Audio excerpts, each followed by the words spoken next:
जय हिंद दोस्तों, मैं आप सभी का अपने YouTube channel Sai Baba classes में स्वागत करता हूं। आज मैं आप सभी को कक्षा 10 NCERT मैथ के पहले अध्याय वास्तविक संख्याएं में अपरिमेय संख्या क्या है तथा किसी संख्या को हम कैसे अपरिमेय संख्या सिद्ध कर सकते हैं पढ़ाऊंगा। यदि आप इसके पहले के वीडियो देखना चाहते हैं तो आप हमारी प्ले लिस्ट में जाकर देख सकते हैं। चलिए वीडियो शुरू करते हैं।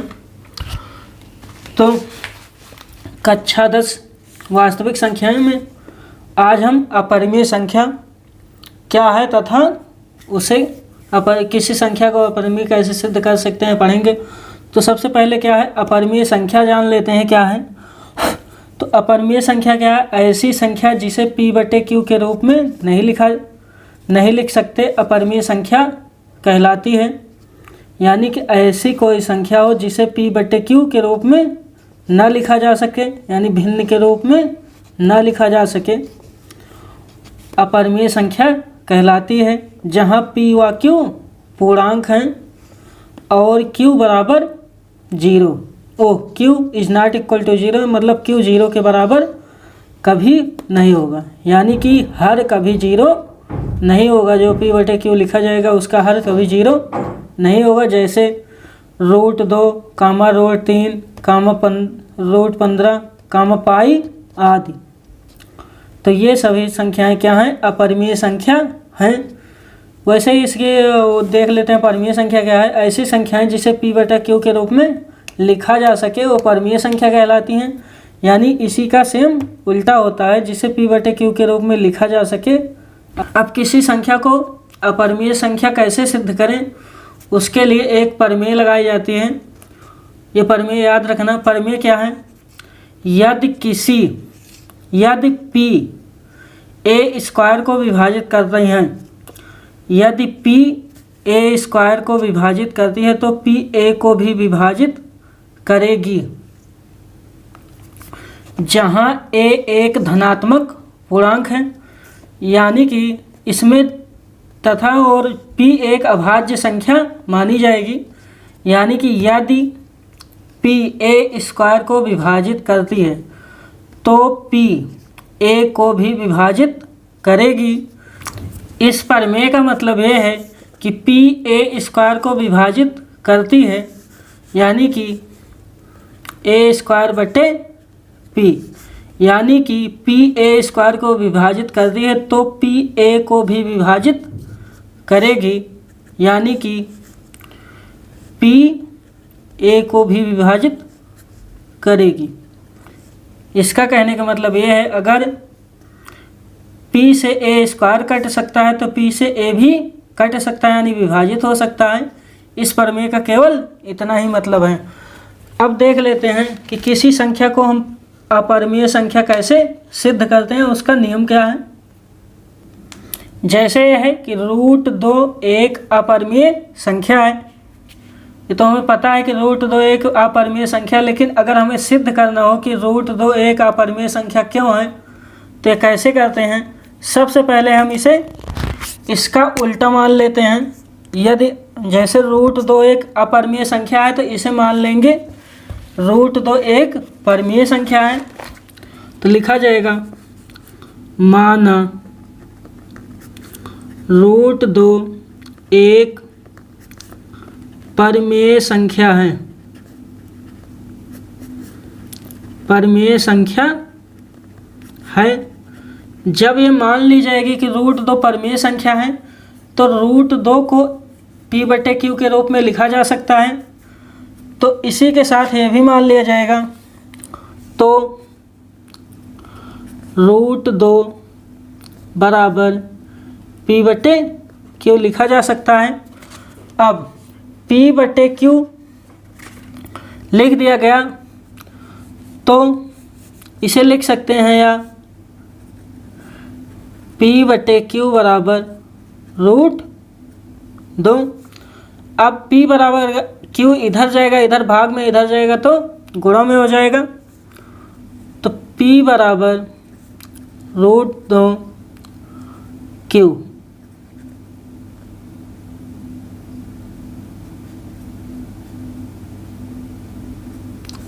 Q हो जाएगा। अब यदि इसका स्क्वायर कर दें दोनों पक्षों का, जब दोनों पक्षों का स्क्वायर करेंगे तो P का स्क्वायर बराबर √2Q का होल स्क्वायर हो जाएगा। तो P का स्क्वायर बराबर 2 × Q का स्क्वायर हो जाएगा। अब 2 इधर गुणा में है, इधर आएगा तो भाग में हो जाएगा। तो क्या हो जाएगा, P का स्क्वायर बटे 2 बराबर Q का स्क्वायर। इसे समीकरण 1 बना देते हैं ऊपर वाला। इतना आ गया। इसका मतलब क्या है कि 2p² को विभाजित कर रहा है। तो इसका मतलब प्रमेय से है कि pa² को विभाजित करता है तो pa को भी विभाजित करेगा। तो उस प्रमेय के अनुसार यदि 2p² को विभाजित करता है तो 2p को भी विभाजित करेगा। तो इसलिए तो प्रमेय के हिसाब से क्या हो जाएगा, प्रमेय के अनुसार कि यदि 2p² को विभाजित करता है तो 2p को भी विभाजित करेगा। यानी कि सेम प्रमेय, वही प्रमेय यहाँ है। यानी pa² को विभाजित करती है तो pa को भी विभाजित करेगी। तो सेम कंडीशन यहाँ भी है कि यदि 2p² को विभाजित करता है तो 2p को भी विभाजित करेगा। अब इसलिए माना विभाजित करेगा तो इसे क्या लिख सकते हैं, p/2, यानी कि 2p को विभाजित कर रही है, इसलिए माना p/2 बराबर k मान लिया जाएगा। अब क्या लिख सकते हैं, p बराबर, अगर ये 2 इधर जाएगा क्या हो जाएगा, p बराबर 2k, इतना हो जाएगा। अब p बराबर 2k जो मान आया है, p का यह मान समीकरण 1 में रखने पर, तो p का यह मान समीकरण 1 में रखने पर क्या हो जाएगा, समीकरण 1 क्या है, p² बराबर 2q²। तो p का मान कितना है, 2k। तो यहाँ p के स्थान पर क्या रख दिया जाएगा, 2k का होल स्क्वायर बराबर 2q²। इतना आ गया। अब 2k का होल स्क्वायर है तो ये कितना हो जाएगा, 2 दूना 4, k का स्क्वायर बराबर 2q²। अब ये 4 इधर गुणा में इधर जाएगा तो भाग में हो जाएगा। तो k² बराबर 2q का स्क्वायर बटे 4, 2 × 2, 2 दूना 4, ये कट कर कितना आ गया, q² बटे 2, या k² बराबर q² बटे 2, या k² बराबर q² बटे 2। इससे अब क्या प्रूफ होता है कि 2q² को विभाजित करता है तो 2q को भी विभाजित करेगा प्रमेय के अनुसार। अब यहाँ पर क्या है, q² को 2 विभाजित कर रहा है, यानी तो इसका मतलब क्या है, यहाँ पर 2q² को विभाजित कर रहा है तो प्रमेय के अनुसार 2q को भी विभाजित करेगा। तो 2 किसको किसको विभाजित कर रहा है, 2 p को भी विभाजित कर रहा है और q को। तो p और q का एक अभीष्ट उभयनिष्ठ गुणनखंड क्या आ गया, 2। यानी कि जब 2 p को भी और q को भी विभाजित कर रहा है तो इसका मतलब 2 क्या है, इन दोनों का उभयनिष्ठ गुणनखंड है। तो लिखा जाएगा अतः p और q में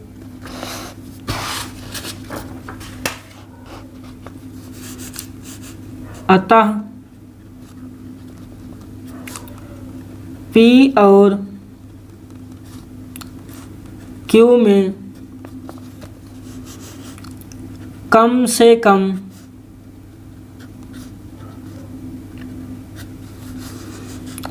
एक उभयनिष्ठ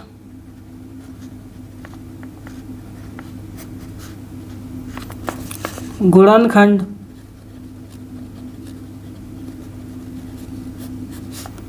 दो हैं। तो इससे क्या स्पष्ट हो गया, जब P यानी दो Q को भी और P को भी विभाजित कर रहा है तो इसका मतलब क्या हो जाएगा, P और Q का कम से कम एक उभयनिष्ठ गुणनखंड दो है। परंतु हम क्या माने थे कि √2 बराबर P बटे Q। इसका मतलब क्या माने थे कि √2 एक परमीय संख्या है जिसे P बटे Q के रूप में लिखा जा सकता है। तो इसका मतलब क्या होता है कि P और Q का कोई गुणनखंड अभीष्ट नहीं होगा केवल एक के अलावा। लेकिन यहाँ पर इसका उल्टा यानी विरोधाभास प्राप्त हो रहा है हमें। इन दोनों का एक उभयनिष्ठ गुणनखंड क्या मिल रहा है, 2। जबकि क्या होना चाहिए, जो माना गया था परमीय संख्या के हिसाब से P और Q का उभयनिष्ठ गुणनखंड केवल एक होना चाहिए था, एक के अलावा नहीं होना चाहिए था। तो इसलिए तो यहाँ पर क्या हो गया, परंतु यहाँ इस तथ्य का विरोधाभास प्राप्त होता है, यानी कि इन दोनों का एक उभयनिष्ठ गुणनखंड क्या मिल गया, 2। तो ये क्या हो गई, अब परमीय संख्या नहीं रह गई। यानी कि हमने जो माना था कि √2 परमीय संख्या है वो गलत साबित हो गई। तो जब √2 परमीय संख्या नहीं है तो क्या निष्कर्ष निकल रहा है कि √2 एक अपरमीय संख्या है। तो लिखा जाएगा, अतः निष्कर्ष निकलता है कि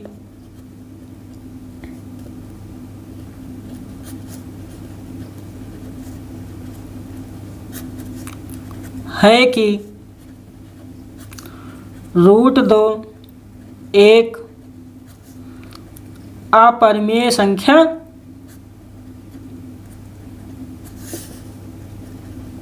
है। एक बार पूरा फिर से देख लेते हैं क्या है।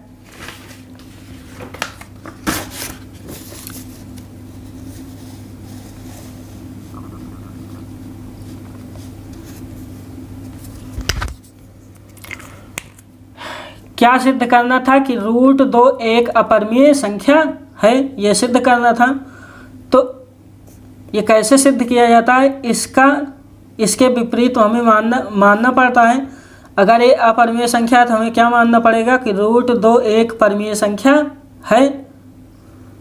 उसके बाद जब ये मान लिया जाएगा √2 एक परमीय संख्या है तो √2 बराबर P बटे Q हो जाएगा।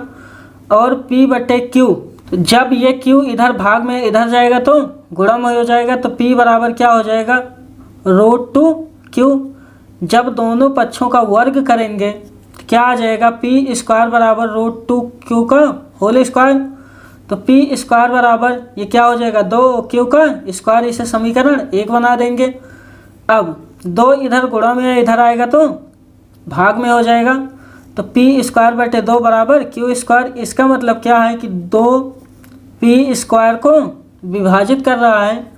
तो प्रमेय क्या लगेगी, अतः प्रमेय के अनुसार यदि 2P² को विभाजित करता है तो 2P को भी विभाजित करेगा, क्योंकि जब P A को विभाजित करती है तो P A² को विभाजित करती है तो P A को भी विभाजित करेगी। इतना आ गया। तो इसे क्या लिखा जा सकता है, P बटे 2 बराबर के, ये मान लिया गया। अब 2 इधर बटे में इधर जाएगा तो गुणे में हो जाएगा। तो P बराबर 2 के। जब P बराबर 2 के यानी P का मान मिल गया हमें, तो P का मान किस में रख देते हैं, समीकरण 1 में। कितना आ जाएगा, 2K का होल स्क्वायर बराबर 2Q²। तो दो ना 4K²। अब ये 4 इधर गुणा में इधर जाएगा तो भाग में हो जाएगा। 2 का नम 2 तो 2 ना 4Q² बटे 2, या Q² बराबर Q² बटे 2। अब फिर यहाँ क्या साबित होता है कि 2Q² को विभाजित करता है। तो जब 2Q² को भी विभाजित करता है तो प्रमेय के अनुसार Q को भी विभाजित करेगा। तो अतः P और Q में कम से कम एक उभयनिष्ठ गुणनखंड 2 है। इसका कहने का मतलब यह है कि 2 P को भी विभाजित कर रहा है और Q को भी। तो P और Q में कम से कम एक उभयनिष्ठ गुणनखंड 2 आ गया। तो 2 क्या है, लेकिन हमने क्या माना था, √2 बराबर P/Q।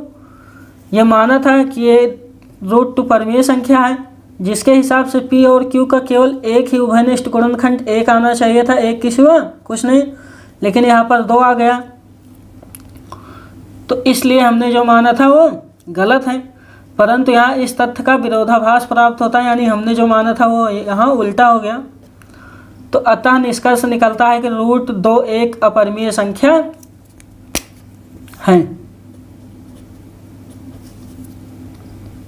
आज के वीडियो में बस इतना ही। अब मिलते हैं अगली वीडियो में। यदि आप आज जो पढ़ाया गया इसका नोट डाउनलोड करना चाहते हैं तो डिस्क्रिप्शन में दिए गए लिंक से डाउनलोड कर सकते हैं। वीडियो देखने के लिए धन्यवाद।